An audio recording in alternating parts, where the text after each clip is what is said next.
শেষ পর্যন্ত ওই কাল্লারে বিয়ে করলি, তাও আবার আমার রিজেক্ট করা পাত্র। কি করব বল, কপালের লিখন না যায় খন্ড। তুই কপালের কথা বলতেছিস? সারা জীবন ক্লাসে ফার্স্ট হইলি, এত ভালোভাবে চলাফেরা করলি, আর শেষ পর্যন্ত এই কাইল্লা স্বামী পাইয়া এখন বলতেছিস কপালের লিখন চায় না খণ্ডন। সবকিছু যদি কপালেই থাকে তাহলে সারা জীবন এত কষ্ট করলি কেন? কি পাইলি কষ্ট করে? আজকে আমার বিয়ের দিন, এমন কোনো কথা বলিস না যাতে আমার মনটা ভেঙে যায়। সে কালা হোক আর যেমনই হোক না কেন, আমি তো তাকে দেখেই বিয়ে করেছি। আমি চাই তুই যেরকম সুন্দর, তুই একটা ভালো স্বামী পা। আমি অলরেডি বিরাট বড় লোকের ছেলে পেয়ে গেছি, বিয়ের জন্য প্রস্তুতিও নিতেছি। আমার স্বামী যখন এই এলাকায় ঢুকবে, এলাকার তোল পার হয়ে যাবে। তোর স্বামী যেই কালার কালা, দিনের বেলায় তো মানুষ দেখবে না। আসল ঘরে একটু সাবধানে থাকিস। তোর স্বামী যেই কালার কালা, কারেন্ট গেলে কিন্তু খুঁজে পাবি না। ম্যাডাম, আপনি এ বাড়িতে কপুর মিয়া দাঁড়াই আছো কেন? ম্যাডামের কাছে যাও, ম্যাডাম তোমাকে সাহায্য করবে। আমি এখানে সাহায্য করতে আসিনি, আমি এখানে নিতে এসেছি।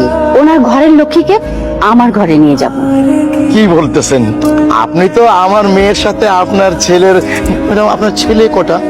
আমার ছেলে একটাই। আপনার মেয়ের জন্য আমার ছেলেকে দিয়ে বউ করে আমি নিয়ে যাচ্ছি না, এই বাড়িতেই আত্মীয়তা করব। আজকে আমার মেয়ের বিবাহ আরেকটা ছেলের সাথে, সে একটু পরে চলে আসবে। দেখেন তো চিনতে পারেন কিনা। বাবা আবির, তুমি ধরো কালা ছিল। বাবা আবির, তোমার সাথে আমার একটা ভুল হয়ে গেছে। তুমি কিন্তু প্রথম আমার বাড়িতে গিয়েছিলে, কিন্তু আপনার মেয়ে তো আমাকে বিয়ে করবে না। করব করব, আপনি এত হ্যান্ডসাম, আগে জানলে তো আরো আগেই রাজি হয়ে যেতাম। প্রথমে আপনাকে কালো মনে করে মিস্টেক করে ফেলছি। এখন আর রাজি টাজি হয়ে কোনোই লাভ নাই। আমার ছেলে তো নিজেই ভাবছি পছন্দ করেছে। আমার ছেলের পছন্দ তো আমারও পছন্দ, তাই না বাবা? গফুর মিয়ার অবস্থা তো ভালো না, টাকা পয়সা নেই, গরিবেরও গরিব। তার মেয়ে তো আপনাদের সাথে। আমি তো আপনার মেয়ে আর ডালিয়ার মধ্যে পার্থক্যটা নিজেই বুঝতে পেরেছি।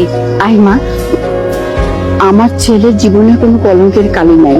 আমরা তোমাকে পরীক্ষা করার জন্য এত সব কথা বলেছি যে ও ক্যাসিনোতে যায়, জুয়া খেলে, এগুলো কোনোটাই সত্যি না মা। আপনারা কেন পরীক্ষা করেছেন আমি কি জানতে পারি? পরীক্ষা আসলে মা করেনি, পরীক্ষা আমি করেছি।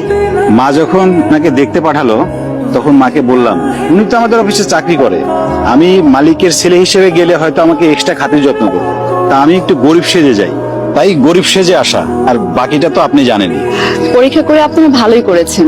আমার বান্ধবী সবসময় বলতো যে তুই এত সৎ, কখনো প্রেম করিস না, এত সৎ থেকে তুই কি করতে পারবি। এখন আমার বান্ধবী নিশ্চয়ই বুঝতে পারবে যে সৎ থাকলে কেউ ঠকে না। শরীফ সাহেব, গায়ের রং আর টাকা পয়সা কবরে যাবে না, যাবে শুধু ভালো কাজ। এরপর থেকে ভালো কাজের মূল্যায়ন করবেন, আর অন্য কিছুর যদি মূল্যায়ন করেন তাহলে আমাদের কোম্পানি কিন্তু আপনাকে কর্মী হিসেবে আর আমাদের কোম্পানিতে রাখবে না।